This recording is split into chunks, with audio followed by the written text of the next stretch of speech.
Pagi itu, matahari Surabaya mulai menampakkan sinarnya, menyapu atap-atap seng pasar tradisional yang berkarat. Hiruk-pikuk pedagang sudah terdengar sejak fajar, suara ibu-ibu menawar sayuran, teriakan penjual ikan, dan dentuman wajan gorengan.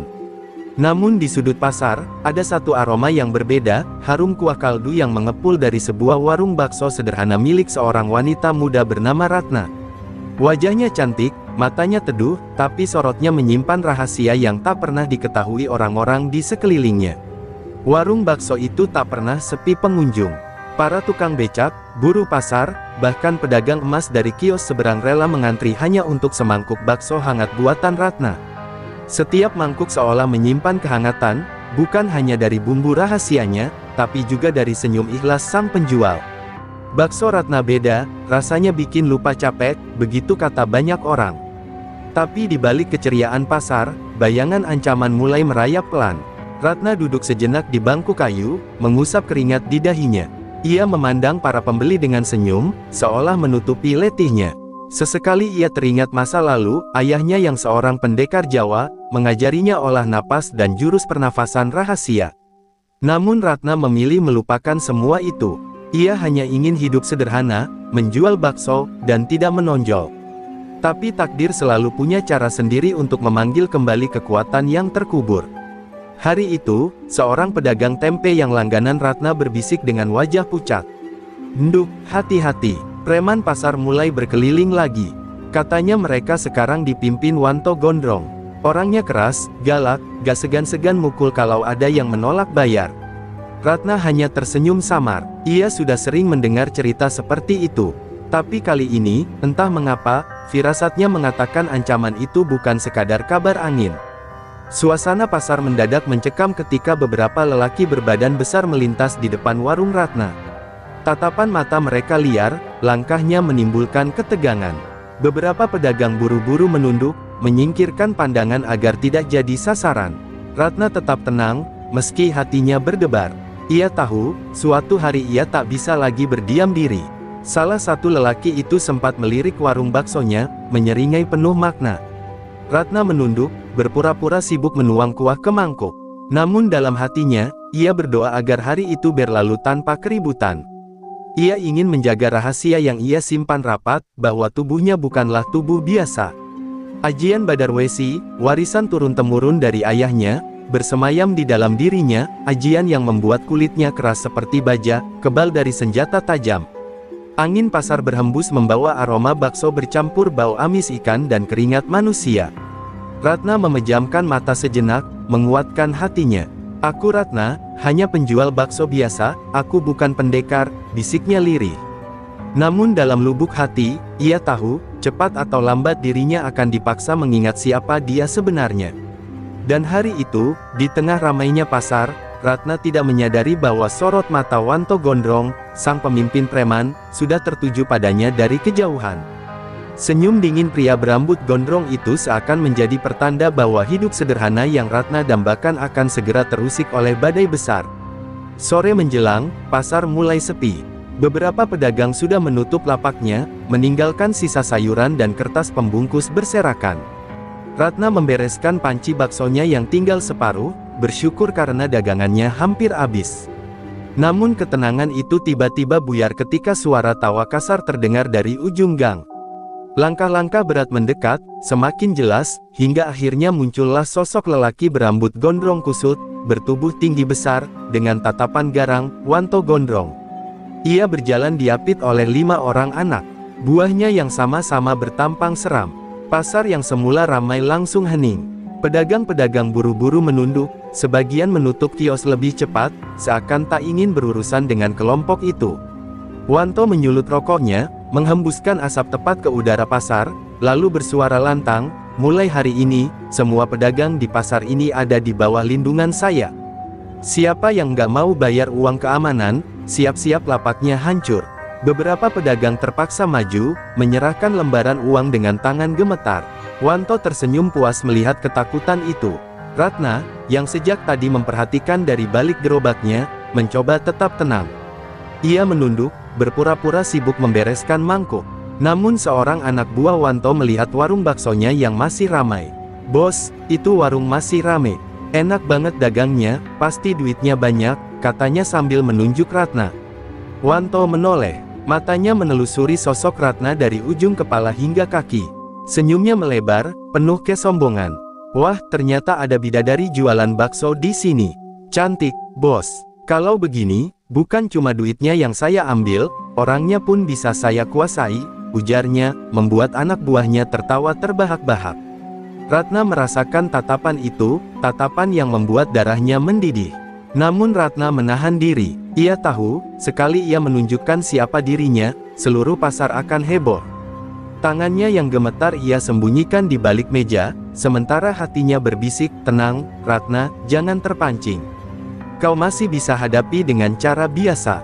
Tapi ketika salah satu preman berjalan mendekat, menendang bangku kayu hingga terjatuh, kesabaran Ratna mulai diuji.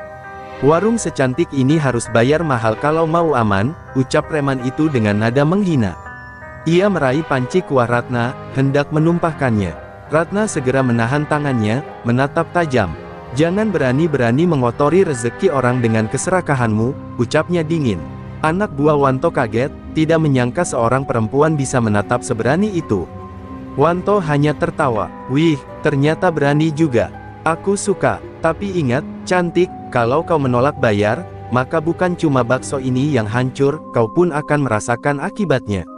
Kata-kata itu keluar seperti bisa ular, menusuk setiap hati yang mendengarnya. Beberapa pedagang yang menyaksikan hanya bisa berdoa dalam hati, berharap Ratna tidak nekat melawan. Ratna menarik napas panjang, ia menatap Wanto gondrong lurus-lurus, tanpa gentar. Aku tidak butuh perlindungan dari orang sepertimu.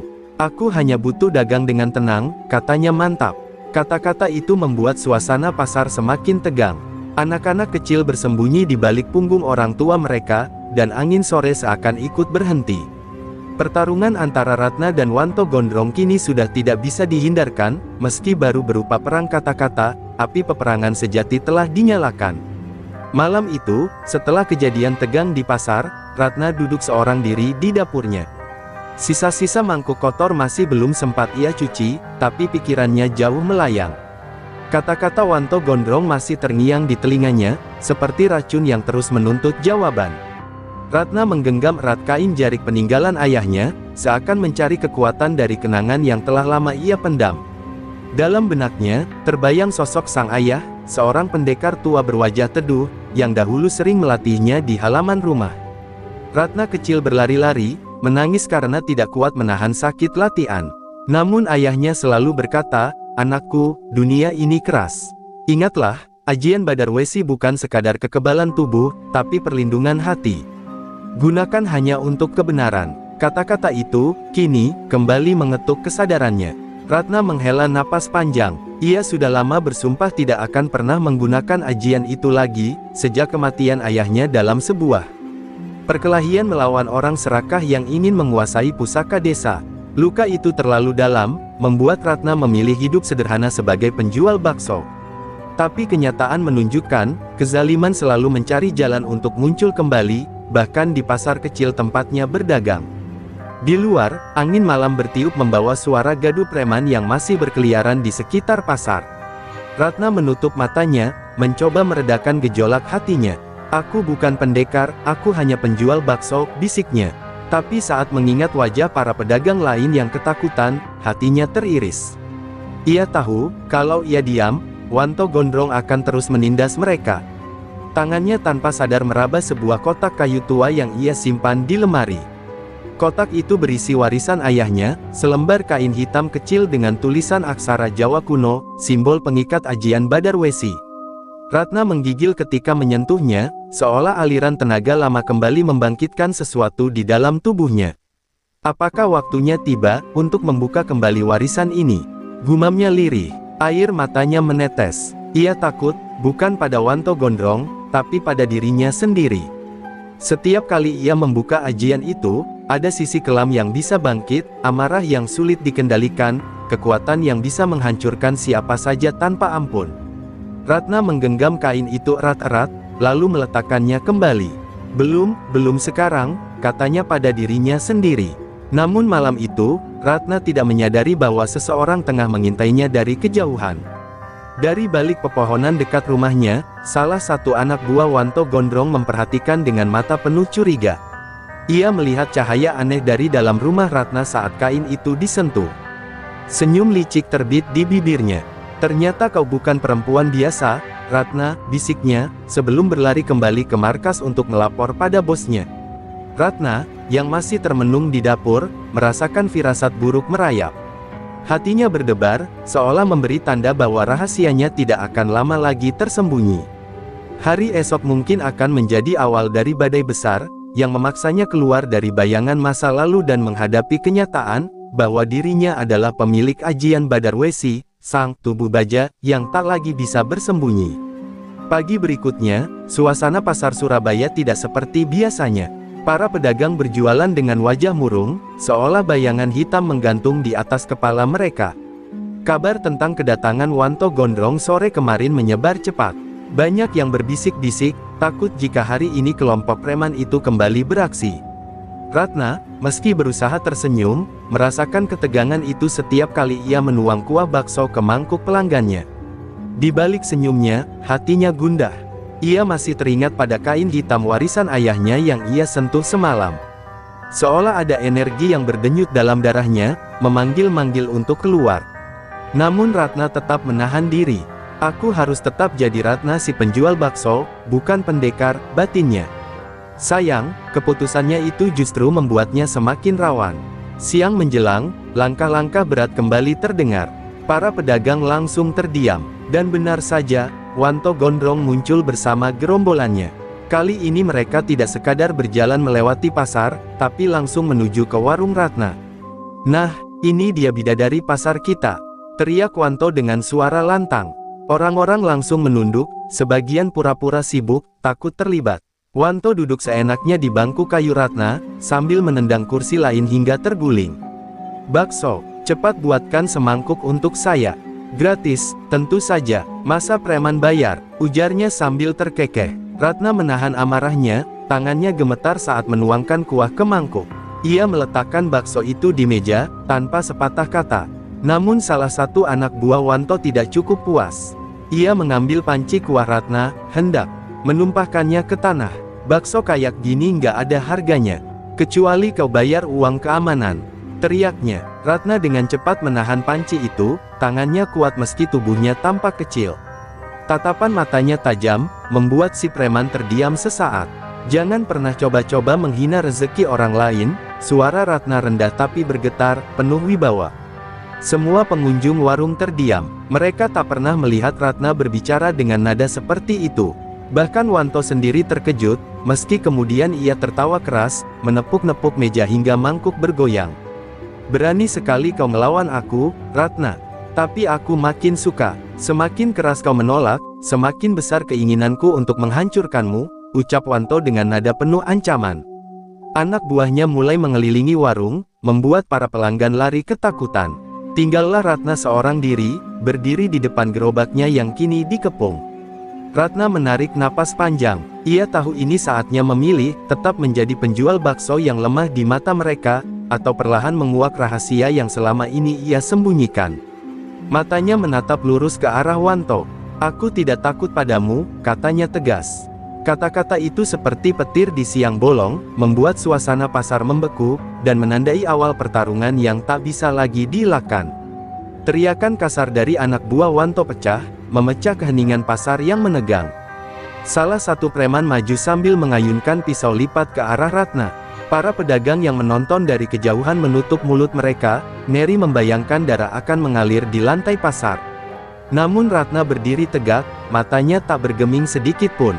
Saat pisau itu menancap ke arah lengannya, sebuah keajaiban terjadi, bilah tajam itu sama sekali tidak mampu menembus kulitnya. Si preman terbelalak, tak percaya dengan apa yang dilihatnya. Pisau itu terhenti seolah mengenai batu, memantul begitu saja.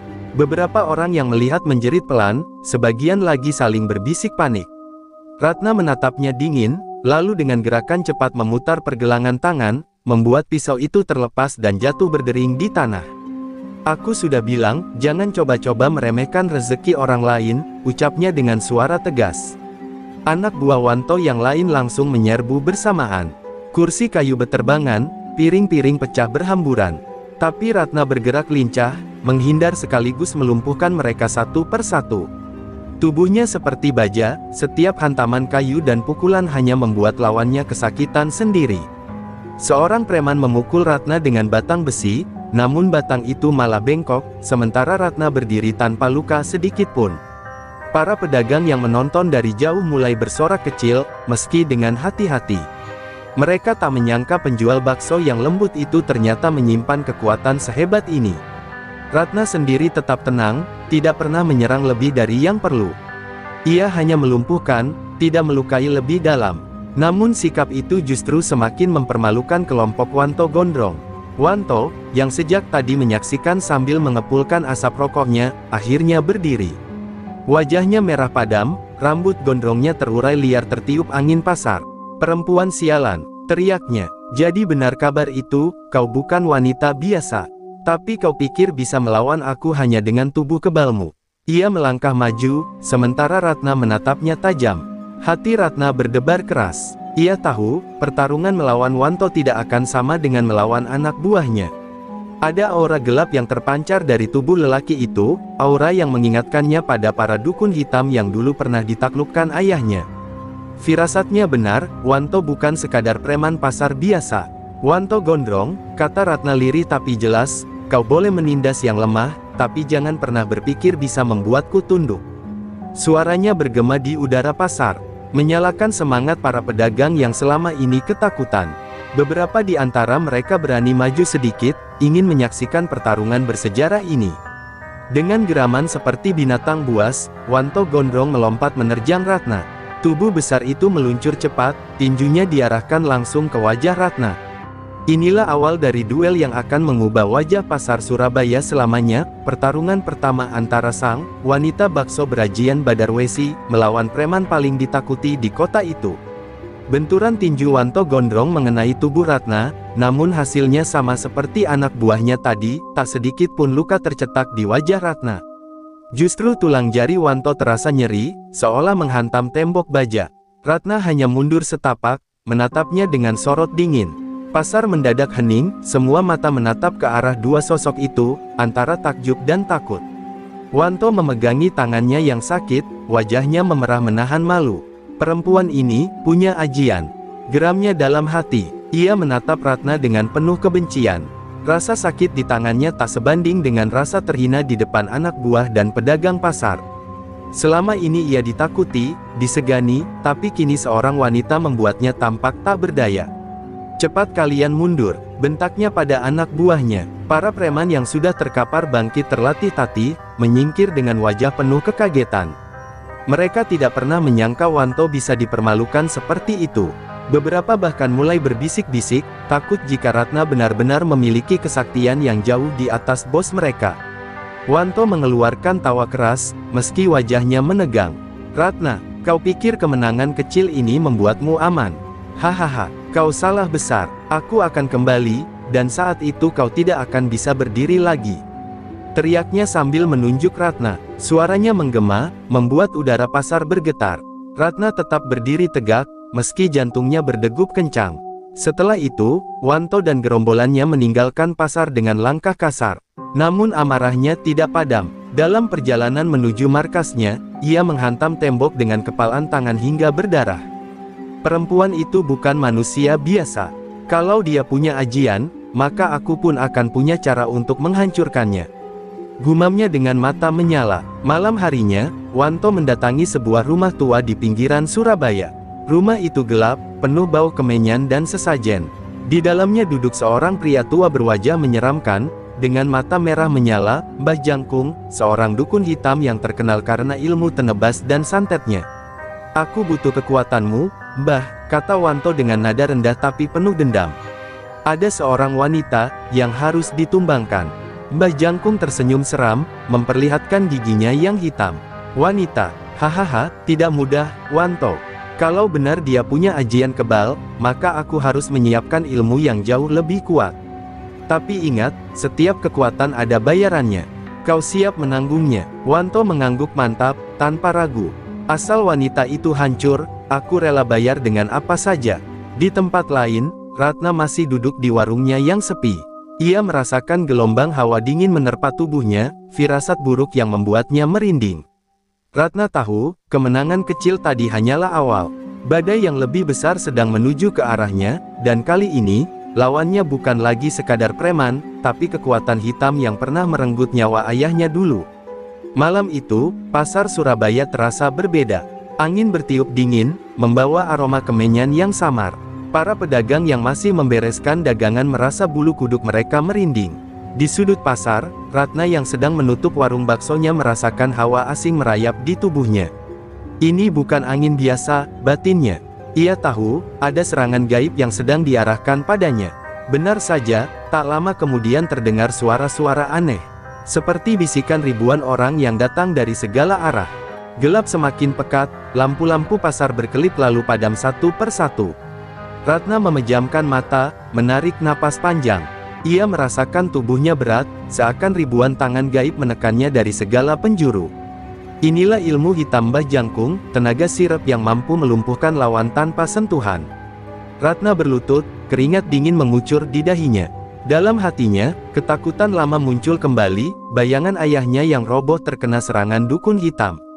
Apakah aku juga akan berakhir seperti itu? Gumamnya lirih. Namun tiba-tiba, suara ayahnya seakan terdengar di telinganya, ajian Badar Wesi bukan sekadar kekebalan tubuh, tapi kekuatan hati yang bersih.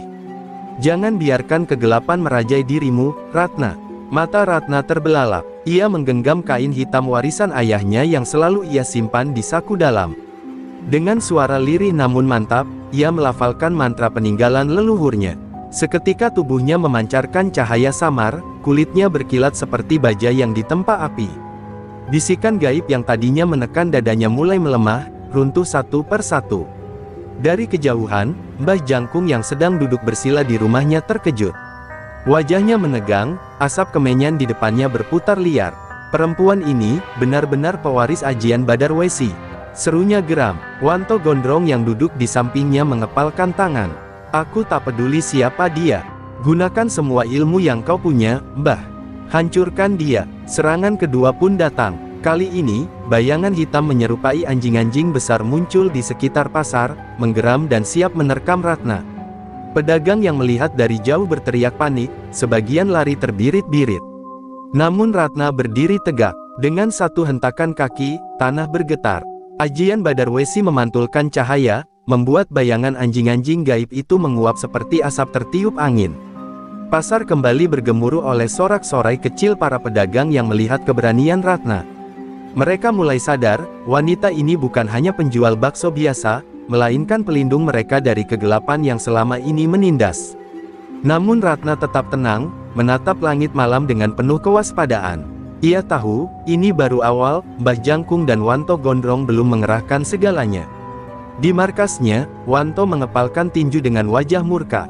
Kalau ilmu hitam tidak mempan, maka aku sendiri yang akan turun tangan. Ratna harus tahu siapa penguasa sebenarnya di pasar ini. Suasana menjadi semakin mencekam. Pertarungan antara kekuatan gelap dan cahaya, antara dendam dan kebenaran, kini sudah tak bisa dihindari lagi. Pagi buta, pasar Surabaya biasanya penuh dengan tawa pedagang dan suara riuh pembeli. Namun hari itu, udara terasa berat. Banyak pedagang ragu untuk membuka lapaknya karena kabar menyebar, Wanto Gondrong akan kembali, kali ini dengan dendam membara. Ratna tetap menyiapkan gerobak baksonya, meski hatinya diliputi firasat buruk. Ia tahu, darah mungkin akan tumpah hari ini. Tak lama kemudian, suara gaduh terdengar dari ujung jalan pasar. Puluhan preman datang beriringan, dipimpin langsung oleh Wanto Gondrong dengan tatapan mata menyala. Rambut gondrongnya terurai, tubuhnya besar bak raksasa, dan di tangannya tergenggam sebilah golok besar yang berkilat di bawah cahaya matahari. Hari ini pasar ini milikku. Siapapun yang melawan, kubantai. Teriaknya lantang. Pedagang-pedagang berlari ketakutan, sebagian menutup lapaknya tergesa-gesa. Namun beberapa tetap bertahan, berdiri gemetar di belakang Ratna. Mereka tahu satu hal, hanya Ratna yang bisa menghadang Wanto. Ratna menoleh ke arah mereka, melihat wajah penuh ketakutan itu, lalu mengangguk pelan. Jangan takut, selama aku di sini, kalian tidak sendiri. Pertempuran pun pecah. Preman-preman menyerbu warung bakso Ratna, merobohkan kursi, memecahkan mangkuk, menendang gerobak. Ratna melompat ke tengah kerumunan, tubuhnya berkilau bagai besi di tempat. Setiap serangan yang mengarah padanya mental, setiap pukulan yang ia lepaskan membuat lawan jatuh bergelimpangan. Namun jumlah mereka terlalu banyak, Ratna mulai kewalahan menahan serangan dari segala arah. Di tengah kekacauan itu, Wanto gondrong maju. Dengan teriakan menggelegar, ia mengayunkan golok besarnya ke arah Ratna. Suara dentuman keras terdengar ketika golok itu menghantam tubuh Ratna, namun sekali lagi, Badarwesi melindunginya. Golok itu memantul, membuat tangan Wanto sedikit tergetar. Tapi kali ini, tatapan Wanto tidak surut. Aku sudah siap menghadapi ajianmu, Ratna. Kau akan jatuh di tanganku. Ratna menahan napas, keringat bercucuran. Ia tahu Wanto tidak datang dengan tangan kosong. Aura gelap yang mengelilinginya menandakan Mbah Jangkung sudah menanamkan kekuatan hitam di dalam tubuhnya. Benar saja, serangan berikutnya terasa lebih berat, tenaga Wanto kini seolah berlipat ganda. Setiap ayunan goloknya membuat tanah bergetar, setiap teriakannya memecah nyali. Para pedagang yang menyaksikan mulai menangis, sebagian memeluk anak mereka. Namun dari tengah ketakutan itu, muncul keberanian kecil. Seorang pedagang tempe melemparkan batu ke arah preman. Lalu pedagang sayur ikut mengangkat bambu. Kita tidak bisa hanya diam. Ratna sedang berjuang untuk kita, teriak mereka. Perlahan, massa mulai melawan, melempari preman dengan apapun yang ada di tangan mereka. Pertempuran pasar pun berubah menjadi gelombang besar. Ratna di tengah, melawan Wanto dengan segenap kekuatan ajian Badarwesi, sementara rakyat kecil mulai bersatu melawan anak buahnya. Darah tercecer di tanah, teriakan memenuhi udara, pasar tradisional yang biasanya damai kini berubah menjadi medan laga. Inilah hari yang kelak dikenal sebagai pasar berdarah, hari ketika nyali rakyat kecil diuji, dan kebenaran bertarung dengan kezaliman tanpa ampun. Suara teriakan dan dentuman masih menggema di seluruh pasar. Para pedagang, dengan segala keterbatasan, melawan sekuat tenaga. Batu, bambu, bahkan timbangan besi mereka lemparkan ke arah preman. Ratna berdiri di tengah kerumunan, tubuhnya berkilau di tempat cahaya matahari, menghadang setiap ayunan golok Wanto gondrong yang semakin brutal. Dua kekuatan bertolak belakang itu kini benar-benar menjadi pusat perhatian semua orang. Golok besar di tangan Wanto berulang kali menghantam tubuh Ratna. Namun setiap kali bila itu menyentuh kulitnya, suara dentuman logam melengking, seolah baja menghantam baja. Wanto meraung frustasi, urat-urat di lengannya menegang. Kenapa kau tidak bisa roboh? Kau cuma perempuan, Ratna. Teriaknya dengan amarah membara. Ratna menatapnya tajam, matanya berkilau oleh keberanian yang tak tergoyahkan. Dalam hati Ratna, doa-doa ayahnya terngiang kembali. Jangan pernah gunakan ajian dengan amarah, gunakan dengan hati yang bersih. Ia mengatur napas, meredam gejolak emosi, lalu menyerang balik. Dengan satu hentakan telapak tangan, tubuh besar Wanto terdorong ke belakang, menghantam kios buah hingga roboh. Debu dan jeritan pedagang bercampur jadi satu. Namun Wanto tidak menyerah. Dengan tenaga kegelapan yang ditanamkan Mbah Jangkung, ia bangkit lagi, matanya memerah bak bara api. Tubuhnya kini seperti diselimuti asap hitam. Ratna, aku akan menyeretmu ke neraka. Ia berlari menerjang dengan kecepatan mengerikan, goloknya berkilat hendak menebas leher Ratna. Ratna menutup matanya sejenak, lalu membuka dengan penuh keyakinan. Ia mengaktifkan inti dari ajian Badarwesi, bukan hanya kebal, tapi juga kekuatan jiwa yang bisa mematahkan segala kesombongan. Ketika golok itu hampir mengenai lehernya, Ratna mengangkat tangan, dan seketika, bila golok patah berkeping-keping, jatuh. Berdering di tanah, pasar bergemuruh oleh suara takjub. Wanto terdiam, wajahnya pucat. Untuk pertama kalinya, rasa takut menyelusup ke dalam dadanya. Tidak mungkin, suaranya bergetar. Namun Ratna melangkah maju, menatap lurus ke matanya. Kesombonganmu adalah kelemahanmu, Wanto. Kau bisa menindas orang lemah, tapi kau tidak bisa mengalahkan kebenaran. Dengan satu tendangan kuat, Ratna menghantam dada Wanto. Tubuh besar itu terlempar jauh, menghantam tanah keras hingga debu berhamburan. Preman-preman yang tersisa langsung lari terbirit-birit, meninggalkan bos mereka yang tergeletak tak berdaya. Pasar yang tadi mencekam kini dipenuhi sorak-sorai rakyat kecil. Wanto gondrong tergeletak, darah mengalir dari mulutnya. Matanya menatap Ratna dengan penuh kebencian, tetapi tubuhnya tak lagi mampu bergerak. Di sekelilingnya, pedagang dan rakyat kecil berdiri menyaksikan kejatuhan tiran yang selama ini menindas mereka.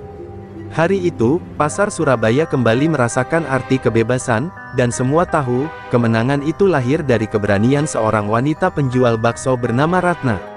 Pagi hari setelah pertempuran besar itu, pasar Surabaya kembali berdenyut seperti sedia kala. Pedagang mulai membuka lapaknya dengan wajah cerah, anak-anak berlarian tanpa rasa takut, dan suara tawa menggema di setiap sudut. Namun di tengah keramaian itu, ada satu tempat yang paling ramai dikunjungi, warung bakso Ratna. Bukan hanya karena baksonya lezat, tetapi karena di sanalah sang pahlawan pasar itu berada. Ratna duduk di bangku kayu, mengaduk kuah bakso dengan wajah tenang. Ia masih menyimpan luka-luka kecil di tubuhnya, namun semangatnya tidak tergoyahkan. Sesekali ia tersenyum melihat para pedagang yang saling membantu, sesuatu yang dulu jarang ia lihat ketika preman masih menguasai pasar. Hatinya hangat, karena perjuangan yang ia lakukan tidak sia-sia. Di luar warung, beberapa orang tua menghampirinya, menunduk penuh hormat. "Matur nuwun, Mbak Ratna, kalau bukan karena keberanianmu, kami tak mungkin bisa berdagang dengan tenang lagi," ucap seorang pedagang tempe dengan mata berkaca-kaca. Ratna hanya tersenyum dan berkata lirih, "Saya hanya melakukan apa yang seharusnya. Pasar ini milik kita semua, bukan milik orang yang serakah." Namun di balik senyum itu, Ratna masih memikirkan sesuatu. Ia sadar, meski Wanto Gondrong sudah tumbang, masih banyak orang seperti dia di luar sana. Dunia tidak akan pernah sepi dari keserakahan dan kejahatan. Tetapi kini Ratna tidak lagi merasa sendiri. Ia tahu, rakyat kecil bisa bersatu melawan siapapun, asal ada keberanian untuk berdiri. Sore harinya, langit Surabaya dihiasi cahaya jingga. Ratna duduk di depan gerobaknya, menatap matahari terbenam. Ia menggenggam kain hitam peninggalan ayahnya, lalu tersenyum tipis. "Bapak, aku sudah menepati janji. Ajian Badarwesi ini bukan hanya pelindungku, tapi pelindung semua orang yang butuh keberanian," gumamnya lirih. Tiba-tiba, beberapa anak kecil berlarian menghampirinya. "Mbak Ratna, Mbak Ratna, kami mau makan bakso pahlawan," teriak mereka sambil tertawa riang. Ratna tertawa kecil, lalu menyendok bakso ke dalam mangkuk dan membagikannya. Suasana hangat itu membuat semua orang lupa sejenak pada darah dan air mata yang baru saja mereka lalui. Malam itu, pasar tampak seperti pesta kecil. Pedagang saling berbagi makanan, orang-orang menyanyi, dan semua berpusat di warung bakso Ratna. Di mata mereka, Ratna bukan lagi sekadar penjual bakso, melainkan simbol harapan dan keberanian. Di dalam hatinya, Ratna tahu perjalanannya belum berakhir. Tetapi untuk malam itu, ia mengizinkan dirinya tersenyum lega. Pasar Surabaya telah kembali damai, dan warung baksonya menjadi saksi bahwa kebaikan, sekecil apapun, selalu bisa mengalahkan kejahatan.